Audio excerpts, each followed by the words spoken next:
All right, welcome everybody. Thanks for coming. We have one of our most anticipated guests today, Tenia Wallace.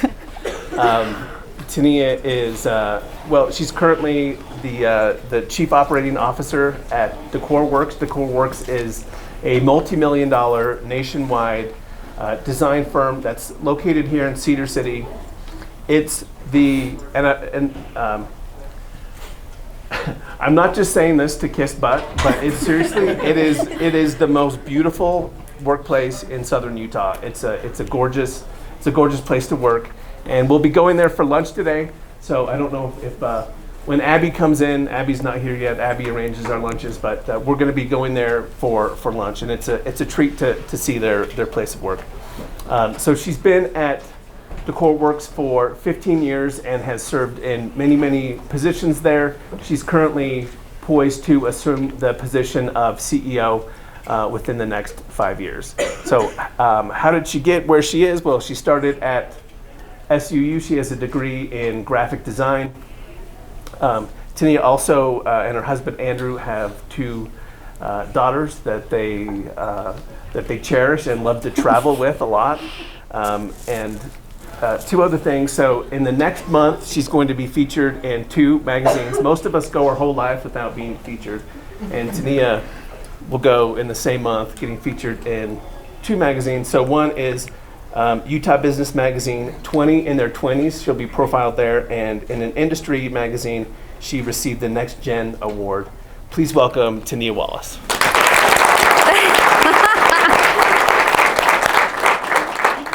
Okay, well, I am super excited. Let's see, is this working? Maybe. I'll just keep talking. Okay, so I'm really excited. Slightly, well, nervous isn't the right word because you always reframe it as that you are just excited to be here. So I've got butterflies, but that's okay. Okay, today, I've known about today for about 9 months, which is crazy because you think, okay, if I've got 9 months to prepare, you think I would have been able to narrow down my selection and what I'm talking about easier. So I've actually, before this, I've created 4 presentations because there is so much good information that I want to share. And I've reworked it month after month to try to figure out, okay, how do I show you what it's like to run a business, but yet give you the tools to actually do it. And actually grow your circle, which is I'm going to talk about. So today I did a combination of a bunch of different presentations into the one. But when you have a question, what you're going to do is you're going to submit it to my Instagram page, and I've got a story going on that just says ask me a question. So all of the Q&A that we're going to respond to at the end will be from those stories. And then we're going to pick 5 people. So I've got my family here. And each one of my family members are going to pick the question that they like the best. And then you're going to get some swag. So this is a book that I'm going to talk about in this presentation that is so helpful. You've got notebooks. You've got sticky notes. So everyone that works with me knows I have an obsession with sticky notes. And you've got other helpful things in here. So hopefully that incentivizes you to really think of some good questions. Okay, so what we do is, who in here has been into a Harmon's? Okay, like half. Who's been to the Lynn's that's here in Cedar? Okay, almost everybody. So what we do is we did both of those. Well, we do all of Harmon's and we do all of Lynn's, but we do the inside of real retail spaces. So everything that you see, the banners, the painting, the letters, all of the design that happens from the floor to the ceiling is what our company does. So I'm going to show you this video that will give you just a little peek into the various departments that we have.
Okay, so hopefully this gives you a little peek inside of what we do. And I have several of our team members here. So can those people that came from Decorworx stand up?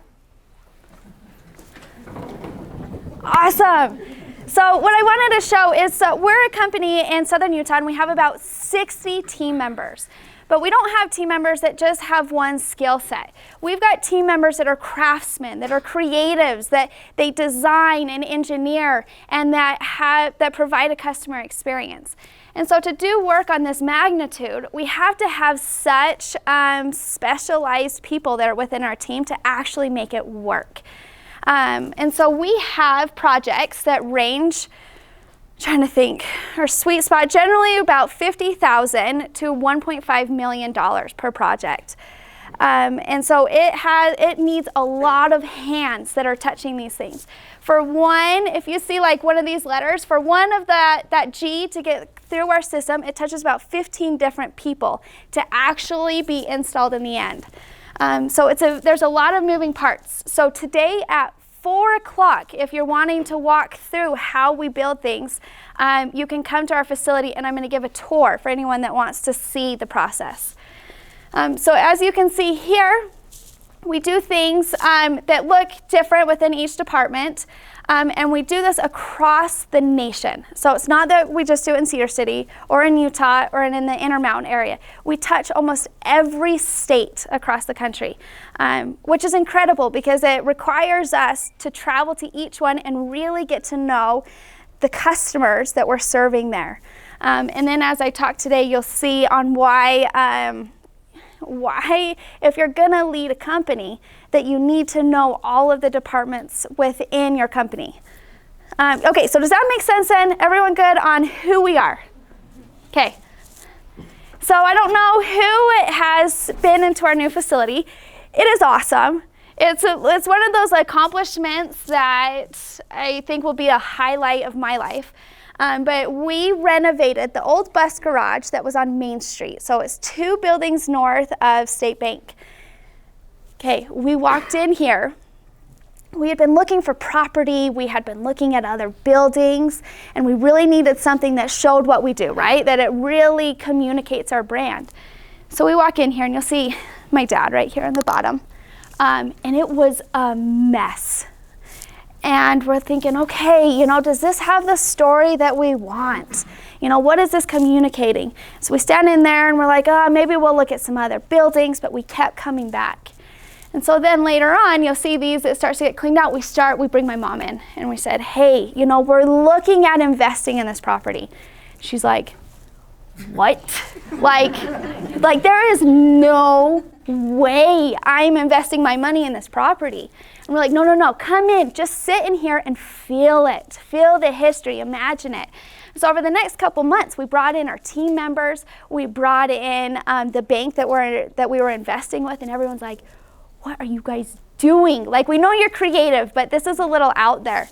And so after a little bit, people started to get it, and we started to show people the concepts and really communicate this image. So you can see these are just snapshots of before. So a year later, we renovated it to an amazing building. So when you come inside, and if you come to today's tour at 4, I'll explain it, but we've created a location that helps attract the team members that we want, the team members that fit our culture. And this helps communicate to our customers the level of expertise that they're going to receive. So that's all I'm going to say on the building here, because if you want more, you can come later. Okay, so how today's presentation is going to go is I'm wanting to do a couple things. First, I'm going to give this awesome analogy, and then I'm going to show you each of the biggest steps that I've taken to my current role here. And within each one, I'm going to give you a glimpse of what it was like in that stage, and then the tool that helps me move from one section to the next section. So, and then at the very end, I'm going to show you how you link it all together and then create a plan. Okay, so this first illustration, this is what I'm calling your circle of knowledge. So if you see here, in the middle, everyone starts out, let's see, where's my balloon? My daughter was blowing on this morning, so it's a little sticky. Okay. My little speaker. Okay, so everyone starts out with a similar balloon when you're young. And as you start experiencing things and gaining more knowledge, your balloon starts to grow. And then as you start going through school, you'll see that everyone's balloons are pretty predictable on how fast they'll grow, right? But then you'll start to notice those people around you at different times, their balloon seems to get bigger faster.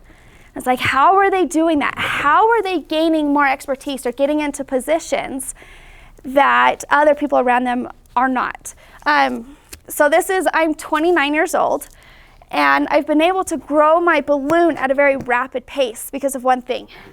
And this thing right here is this vision.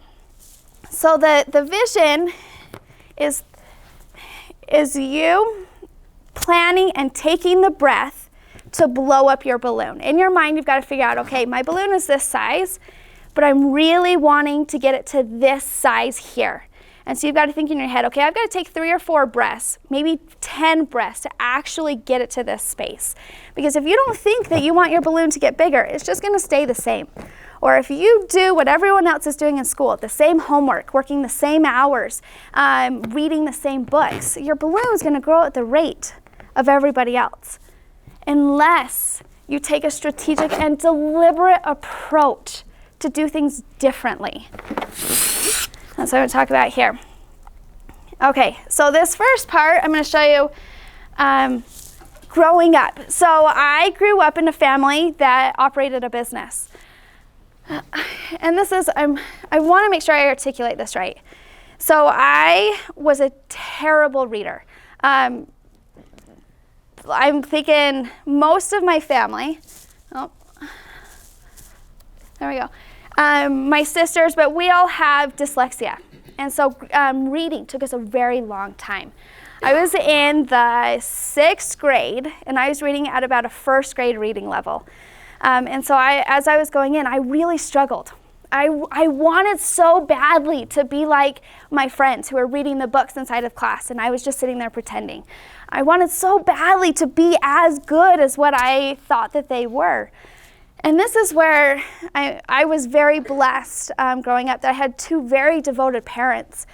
And they said, okay, you struggle in these areas, but let's get you into things that are different, into areas that you can succeed. And so my mom worked tirelessly with me to work in creative projects. So we would enter in contests all over. So I created this game. Amazon was having a contest. And if you could create a toy or an invention, then they would fly you out to New York and you would get to meet Jeff Bezos. So I met Jeff Bezos, another accomplishment that I will not be able to replicate. But my mom had worked with me to figure out an area that I was different. I invented a game that would help kids like me learn how to read. And from there, I went in and I was one of the finalists. But what this did is it gave me confidence that I won't be able to compete with people on academics. And I might not be as intellectually smart, like with math and science as they are. But man, I can work hard. I can work harder than anyone in the class, and I can be different. And so if you see here, let me give you another story. So I eventually, in the 8th grade, really learned how to read. My reading shot up, and now it's a huge passion. But I still struggle in math, and I still struggle in those other areas. And so what I did is I had to figure out ways how I could still be different. So I went in, and I was a freshman in high school, and there was a graphic design program. I'm like, hey, I've got this. So I go into the design program when I was a freshman, and for the next 4 years, that's where I spent the bulk of my time because I loved design. I loved being passionate and being creative, and it was an area that I could work extremely hard in, and then I could see myself improving. And so my senior year came around, and the Sterling Scholar application process began. And my parents were like, you should enter in and just see. If it doesn't go anywhere, you haven't lost anything.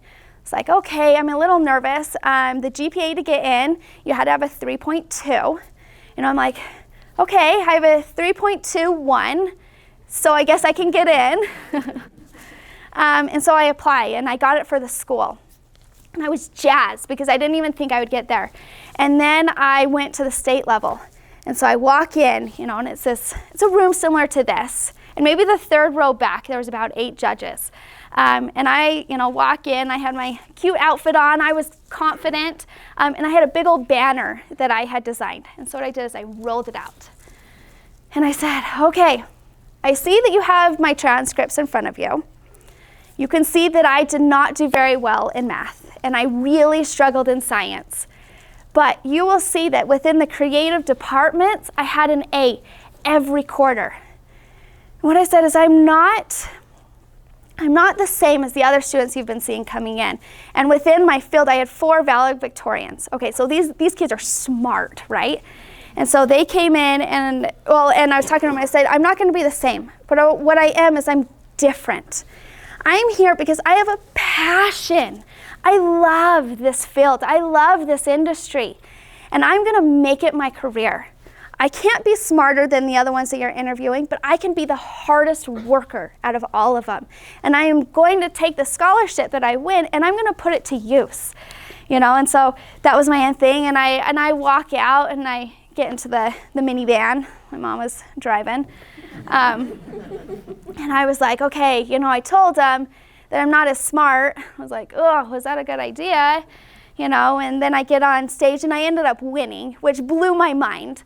But the most pivotal part is it gave me the confidence, again, to say, okay, I don't have to be better than anyone else. All I do is have to be different. The more that I can hone in and work hard in that area that I'm different, the more I'm going to succeed. So this is something I'll say quite a bit, and this is a takeaway. So better isn't better, different is better. So as you're starting your companies, as you're developing where you want to go, don't look at how you can be better than other people.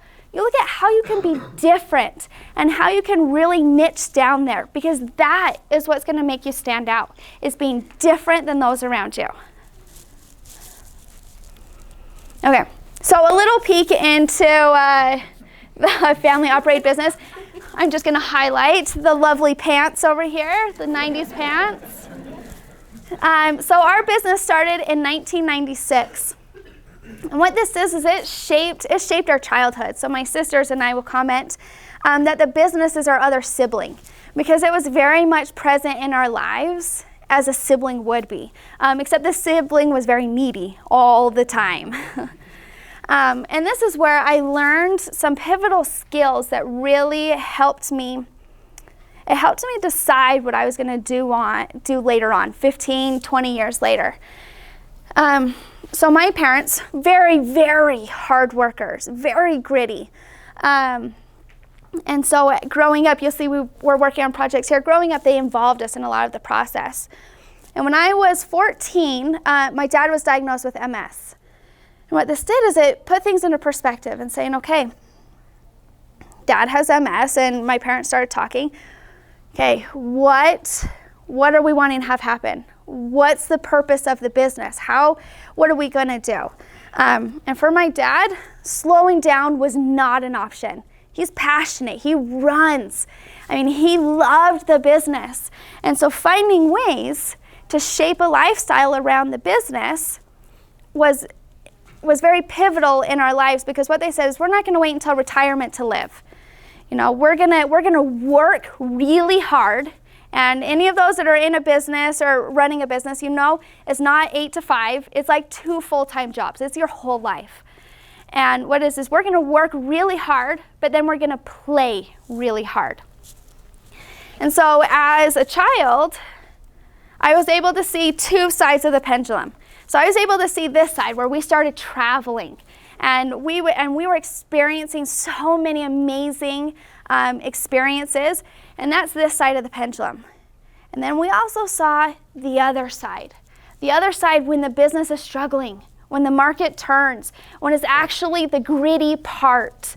And these experiences, going from these highs of visiting all of these different countries and having all of these different resources, to the anxiety and the stress on the other side. So all of these experiences that I had growing up were layering on top of each other, so that when I actually had to decide, do I want this, I had somewhat of a perspective on the amazing freedoms that you can have, but also on the opposite, how much you're tied down and connected to something. Okay, so the takeaway on that was better isn't better, different is better. So this next section, this people might find this the most frustrating section, but I was in this section for 6 years. So previous to this, I'd worked in the business part-time when I was in high school. I started when I was 14, and then I graduated high school, started going to college here, and I got married in 2009. And this is the next 6 years is when I just dug into the work. So during this time, I worked in various departments. So I worked in our manufacturing department, I did retail design, and I did our marketing. And in here, what was so awesome is because I was going to school at the same time, I was able to take what I learned that day and apply it into a project later on. So if we learned some cool technical thing within the design program, I was able to take that and make a brochure out of it. If I learned some marketing concepts within my communications class, I was able to take that and implement it.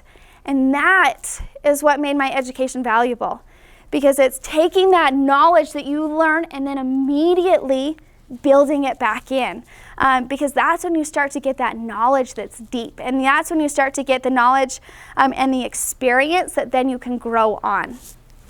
And this is where I really started defining what my vision was. So I had my balloon. My balloon was pretty traditional as everyone else around me. So I said, okay, where is it that I want to be? I'm working here, you know, it's 3 or 4 years to just toiling away. And it's like, in 3 years, what do I want my picture to look like? And so that started driving me to move forward. And what it did is I started putting a lot of effort into learning. So this bridges with this next section, which was one of my biggest career moves.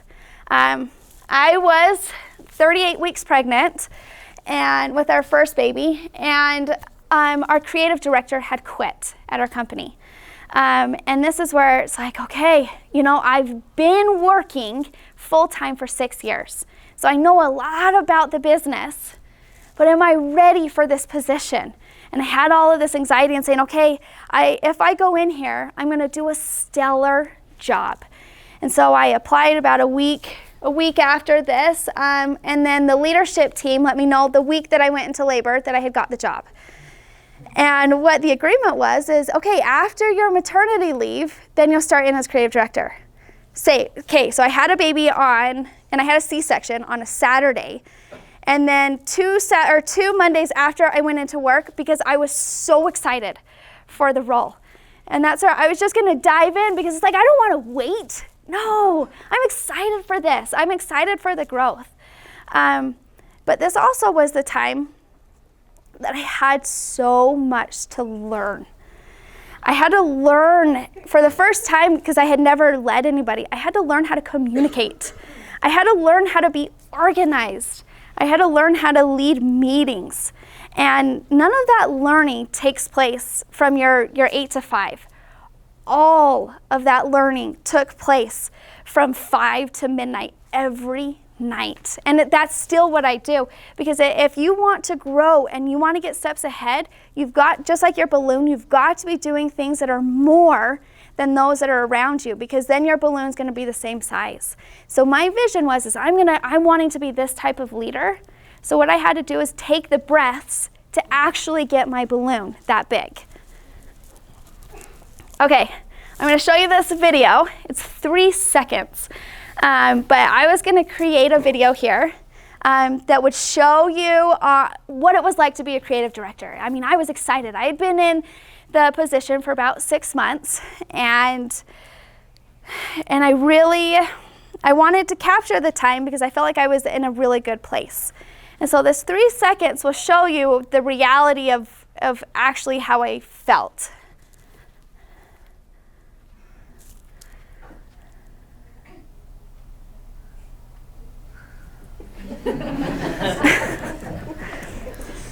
Okay, so I got into this role, right? I'm like, I got this. And inside I'm like, what am I doing? And so this is where I just had to keep pushing through. And when you own a business, and when you're running a business, or when you're a leader in the business, you hit these walls. And it's like, okay, I'm wanting to be here. Here's my vision. I don't know the next steps. And this is one of the times that it's like, I knew I needed to grow, but I didn't know the next steps I needed to take. And this is where my parents taught me, here, you be the hardest worker and the best learner. And that's how you're going to figure out your next steps, because you're not just sitting back and waiting for it to happen. No, you're exposing yourself to new things. And that's when you're going to start to get the inspiration. So this is this book that I had talked about earlier, which is awesome. So I had done a lot of research on CEOs. And because in my mind, I was thinking, okay, someday I want to be in a position to where I'm leading the company. But I knew I didn't have the skills at the time. And so this is where it's like, okay, I'm going to watch these CEOs and I'm going to figure out their path. How did they get there? So over a couple years, I'd study Steve Jobs. I'd watch my dad. I was a big admirer of Dean Peterson, who is the CEO of Harman's, that we do a lot of work with. I'd look at Bill Gates. I'd look at all of these, and they had things in common. They were men.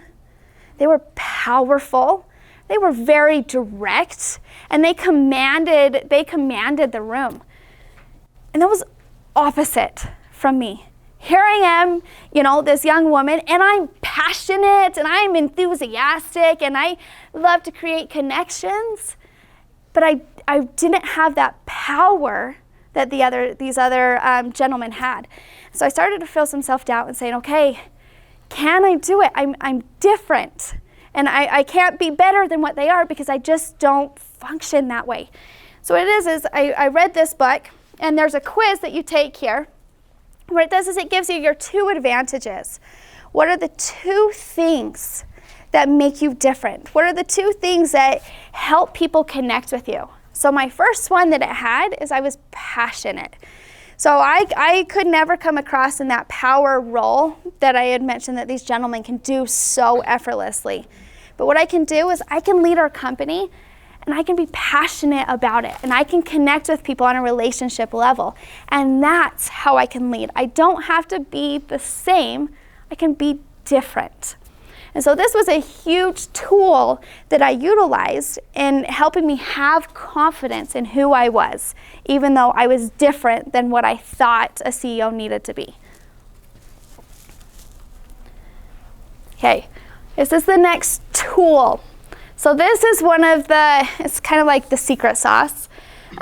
So if you're in and you're learning all the time and you're exposing yourself to new situations, you're going to be getting ideas going off all the time. You're going to be reading an article and you're going to say, okay, I think I can do that. But you're either not going to have the funds, you're not going to have the personnel, you're not going to have the time. So there's going to be barriers in your way. But that idea is still a good one.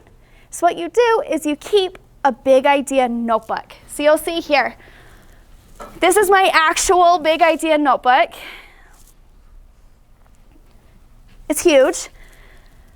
So every time I have an idea, I go in and I put it into this note. And then over time, I've created categories because then it helps you sort all of the ideas that you have.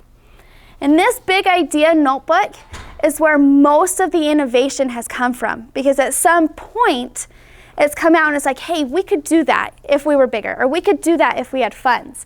And then I go back through, and that I had thought of it through already. And this is what will aid in your vision. So as you're keeping this year after year, so some of the things that we've implemented in the last 6 months, I had a big idea 5 years ago. And so it takes time for your balloon and your company's balloon to get there, but there are things that will help you move faster because you've already thought through some of it. Okay, so does that make sense then, big idea notebook? Okay, this next part is the most intense part of the journey. So in 2017 is when our leadership team voted me in to be the COO. And you'll see there's a lot of growth on here. So during that 2017 meeting, we went around the room, and I had said I would like to apply to be a CEO, and COO, and different people were voting. And my dad, who is the CEO currently, opposed it. And he pulled me aside, and what he said is, Tenia, do you realize how heavy this role is? Do you realize that once this is your life, you are connected to it? Do you realize that it's just not a matter of going to work and then disconnecting later? You carry this with you. It is a part of you. And I looked at him, I'm like, Dad, like, I saw this growing up. I've been in a leadership position for 2 years. I got this. Like, don't even worry. Oh my gosh. Okay, I was wrong. I was so wrong. And I'm going to show you a couple clips here. This next part is one of the highlights that I experienced. So 2017 goes. I was very protected in the role. Jeff he would intercede on any big problems that would come in. So I wasn't feeling the gravity yet. You know, I'm on top of the world. It's like, I love this. I'm creating the vision. You know, I'm making plans. I'm working with people. This is the ideal role. And then the end of 2018 happened, and we were meeting with Dean Peterson, who is the CEO of Harmon's. And he came in and he said, you know, I think you need some more growth. You know, I'll mentor you for the next bit to help your company get ready so that you can have a succession, because right now there's a gap between Jeff and yourself. So this is the video that I took right after I had that conversation. There's been a lot of changes for me. 3 weeks ago, president of a multi-billion-dollar company decided to mentor me. And so he took several days, and during these days he asked me a lot of questions. I was able to ask him questions. But one of the things that he really asked me was, Tenia, where are you going? And how long is it going to take you to get there?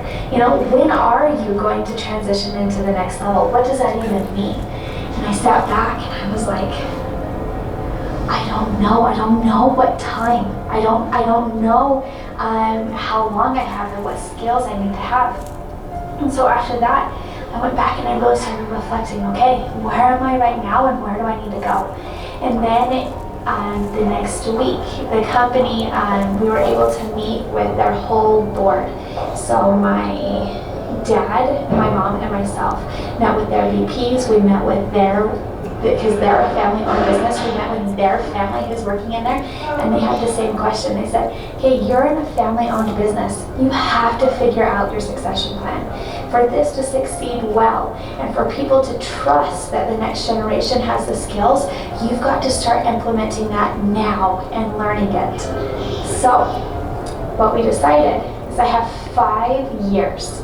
And what that is that's 260 weeks that I need to learn everything to become CEO. So that was a highlight for me, because here was a time that I could go in and it's like, okay, I know where I'm going. I've got a mentor. I've got an awesome company. I'm surrounded by amazing team members. Like, what could go wrong? And this is where you'll see a lot of the entrepreneurs, and you'll hear a lot of the entrepreneurs, and that's all you're going to see. And this is it. You know, everyone has seen this iceberg illusion. You see people and they're on top of the mountain and they've got their flag and they're going to town, and you're like, wow, their life is incredible. But what people don't show you, and that's really hard to show people in a way that makes sense, is everything down here. And when you own a business, the pendulum, you're up on top of the mountain and it's awesome. And for every success the company has, I mean, you are over the moon. But for every bump in the road and for every failure you feel, however high you were, that's how much anxiety and self-doubt that you then have. Okay, so I'm gonna show you this next video. I'm a little nervous. Just be aware. So at the beginning of January, what I've started doing is I've taken a video every week. Because what I wanted to do is at the end of the 5 years, I could track and see how I grew. And so keep in mind that I do love my job. But this is just a perspective on this lower part that you typically don't see.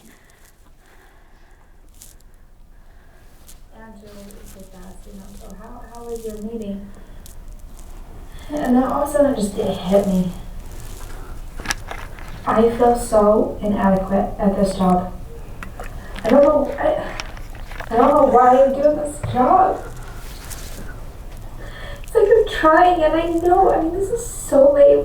This is so lame because I'm tough and I can do stuff. And when I put my mind to it, I can figure it out, but I've been putting my mind to it now for a couple months. I still can't figure it out. By putting me in this position, are we just dooming the company? I mean, yeah, it's all great to say succession and we're going to have it for a couple generations, but shoot. What if I really can't do it? Okay, so sometimes it gets heavy, right? And not to say that I can't do my role, but you feel this. You feel it on, because this year's been a tough year. You feel it's just connected with you. And the more you love your business, the more you care when you hit the bumps in the road.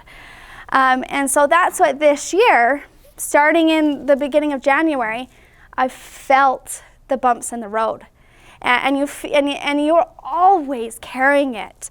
And this is what my dad tried to tell me when I was voted into the position. He's like, do you want this? And in my head, I'm like, yeah, I've seen you deal with it. But what I didn't know was how attached it becomes and how heavy that it always is. So yeah, I get to experience amazing things. Like a couple weeks ago, I went to Disney World by myself and was in a Disney Institute course, and it was awesome, connecting with all these people, learning amazing things. But then on the other side, I come back and I'm still dealing with the heaviness of the business. And so this quote really resonates, and it encapsulates when you run a business. So success is not final. So once you've done something great, that is not the end. Failure is not fatal. So no matter how much it hurts or how much you're having self-doubt, it is not the end. What it is it's the courage to continue, to keep pushing. That is what's going to make you different. That is what's going to make your business stand out and make you successful. So this next part, I'm going to show you a little video, and this is one of the best parts of running a business. So I have, okay, this is my favorite binder in the world. This is our vision. So what it is this is one of the best things when you run a company, that you can figure out where you're going, how you're getting there, what it looks like. And so before this video, I was working on this, and I was over the moon excited. Awesome. It was so awesome. This is the part of my role. This is the learning. That's like the best. I leave the day and I don't want to leave because I'm so excited about what's happening and where we're going and the people on our team and how we're getting there, that it fuels me. I leave feeling more energized than what I did when I came in. Okay, so that gives you perspective. Right? You've seen a couple highs and you've seen a low. It's not like the lows are always dominating or the highs are always dominating, but when you run a business, you get that swing all the time. So with the vision, one of the tools I'm going to show you is how you create it. So people will tell you, okay, what are your goals in 3 years?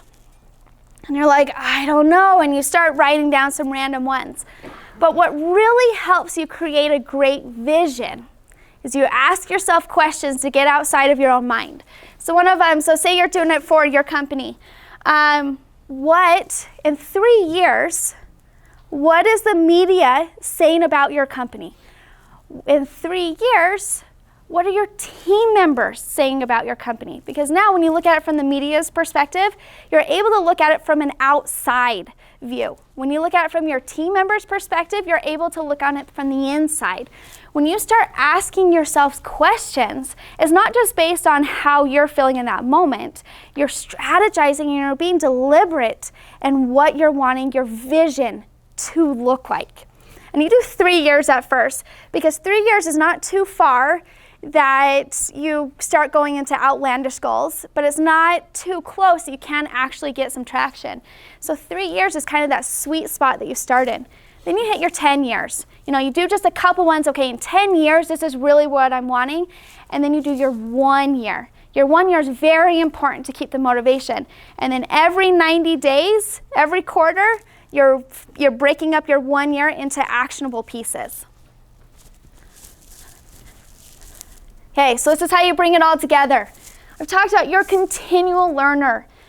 If you're learning outside of work, that's when the innovation is going to happen. You create your 1 year, your 3 year, and your 10-year vision. You're recording all of your big ideas, because this might hit, those ideas might come about when you start getting into your 10 years. You ask yourself, how might we? So if you have on your 3-year vision that you are wanting, I'm trying to think of a good example, the X. If you're wanting your company to reach, if you want to have 20 team members and you're wanting to reach all of Southern, or even all of Utah, you've got to break it down and say, okay, how am I going to get there? And you need to deconstruct all of the pieces. Then what you do is you focus on just the top 3 to 6 goals. If you focus on more than 6 goals, you're going to be so divided. I've been there so many times because you get so ambitious and you just want to run. More than 6 goals never works. And then you write it down. You always write it down. So this binder that I have, we're on version 5, and actually it's version 6 on the electronic one. But you keep it updated, because then your team knows and you can continually refer back to it. So does everyone get that? If you've got questions, you can write it in the Instagram thing. Okay, so this is showing you, just to recap, everyone's going to start out with a balloon that's very similar. If you're wanting to grow your circle, you've got to have the vision. You've got to move in each stage. So what I've done here is I've listed out, and I'll have the books at our office if you come, but the books that really helped me gain some of those insights that I needed to move from one position to the next. And so that learning is vital, and not like different than the balloon. The balloon was very gradual. Your learning will come in and it will be sporadic. And what you're going to have to do is be aware of where it is that you need more experience in, so that as you grow, you're not going all lopsided. And then bringing it all into, if you know where you're going, then you can be strategic and deliberate, and you'll have a clearer vision in how to get there. Okay, so Q&A. Family members? Okay. This should be our... Yes? Would you explain for the, in case some of us don't know what to do here? Okay, yes. Okay, if you have questions, go on to Instagram and you go on to Tenia_Wallace. So you'll see it, my little picture up in the top, and there will be a story. What you do is you click the little icon up in the top of Instagram, and I have a little, what do you even call that? Thing, question. It's like a little bubble. Yeah, that was very elegant. And what you do is I say, ask me a question. So in there, you just type in the question that you have. And for this, I'm going to respond back to all of the questions. Because in presentations, that's the worst. Like, you've got this awesome question, but people keep talking, and so you can never get it answered. So I'm only going to answer a couple here, but on everyone that's put it in, is I'm going to repost it on my Instagram story later, my response to each one. So you can have it all answered. So we don't message the profile, Yeah, add to this, yeah, click the story. You want it to just tell you, or what do you want? Yeah, I can give it another minute. Ooh, I'm running so close on time. Okay. Okay. Okay. Which one? Dead center. Okay, Ruesch, as I say, Ruesch. Whose is that? Oh, perfect. Okay. Oh, and if you want to exchange your t-shirt size, you can come see me. Okay. How do you find the balance between work goals, personal and family goals? My husband can probably talk about this. Okay, so finding the balance. I guess I never really say balance. I always say harmony, because my life is never balanced. I will be working, it's like last week I worked until 1 or 2 in the morning every single night. I think I saw my girls twice. And so that definitely is not meeting my family goals, right? But what it is I know at the end of this year what it is I'm really wanting to accomplish. And so it's more of, I understand that sometimes I'm going to be putting more emphasis on work goals, and sometimes I'm going to be putting more emphasis on family goals. And so I'm working really hard now because we're going to Vietnam in December, and so I'm like, okay, I'm going to be taking time off, and I won't be working during that period, and so that's where I'm going to really develop the relationships or the goals that I have personally. And then on how I set my personal goals is the exact same as the business. I do the 1 year, the 3 year, the 10 year. And I ask myself the same questions. So at home, I have a big wall, and I take sticky notes, which is why I have them in here. I write 1 year, 3 year, 10. You can see right here. And I put it on sticky notes because then I can sit down and move it, and it will stay in my house for weeks because I'll sit and refine them. So I guess to answer that back, not quite a balance, but more of a harmony, because sometimes one will overrule the other one for a period of time. Okay. Austin, how did you keep from burning yourself out on your passion? I guess you got to find out where Austin is. Yeah, who's Austin? Oh, perfect, Austin. Okay. This is that I don't even know if I have a solution. I have found what helps relieve stress. So I love fantasy books. Brandon Sanderson, yes. Like, I love him. Well, I don't love him. I love his books. Andrew, I love his books. And so I have to have things that are very different than work to help my mind, because my mind is always going 100 miles an hour. And so if I have stories, it helps it. And I also, traveling, huge passion. So every year we'll do 1 or 2 trips, and that keeps it to where it's like, these last months have been stressful. But the trip coming up, it's like I can do it because I'm going to take a couple weeks off and I'm going to have an absolute blast. So I always have a trip planned, and I always have 2 to 3 books that I'm listening to in the meantime. Yes, Stormlight. Yes, I do. I got one. Okay. This is from Logan Brew. Logan, where's? 1543. Perfect. What's the hardest obstacle you think you still have to overcome? Gaining the trust of my team members. I'm young, right? I'm 29, and I lead a lot of people that are older, and my dad has led the company for a long time.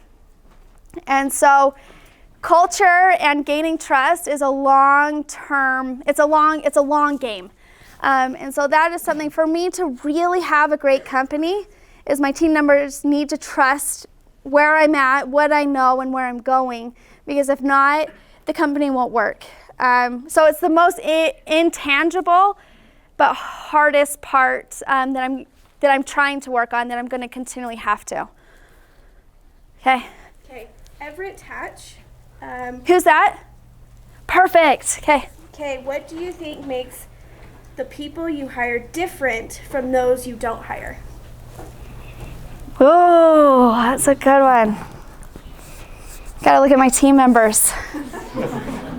Not these ones. Okay, it's problem solving. Everything we do is custom. And those that can problem solve and ask that how might we, those are the ones that feel successful within the company, because everything is a problem. Everything we're figuring out. And so unless those people have had to work through hard things and deconstruct it, they don't succeed very well. And so those that stay like problem solving. Okay, and we have one more, right? Or two more? Or okay, I'm hurrying. Okay.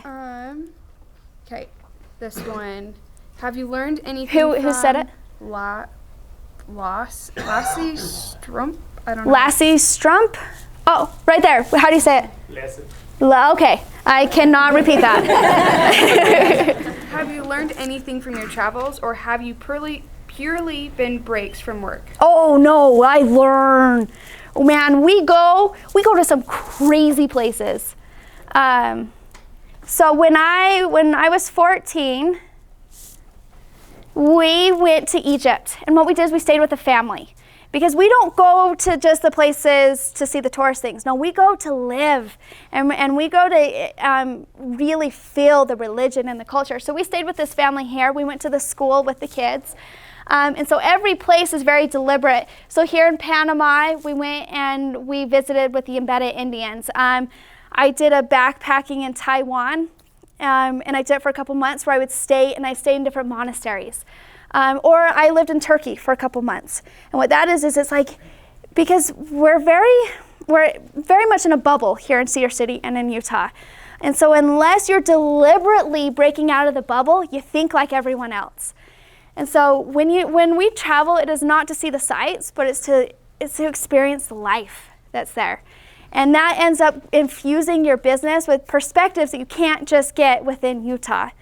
And travel, I'm a huge promoter. Don't spend money on anything, but I spend it on travel, because it's one of the areas where your balloon grows that it will grow the fastest.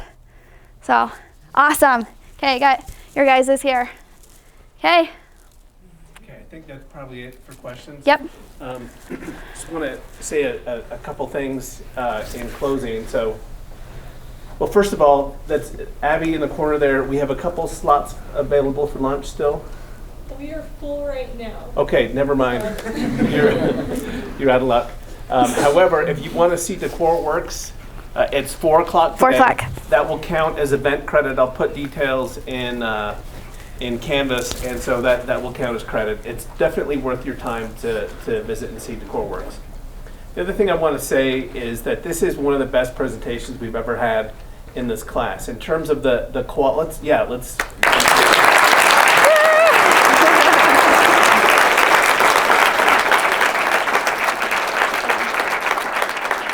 Sorry, it wasn't a distracting page. Well, this is a detail, but if you didn't notice how beautiful the presentation was, that took a lot of time. And that was a beautiful presentation. It was also extremely well organized. And then the quality of the insights and the vulnerability of what she expressed. We're really, really lucky to have her here today. And in recognition of this, we would like to present her with Tenia with the Cedar Award. Woo! Thank you.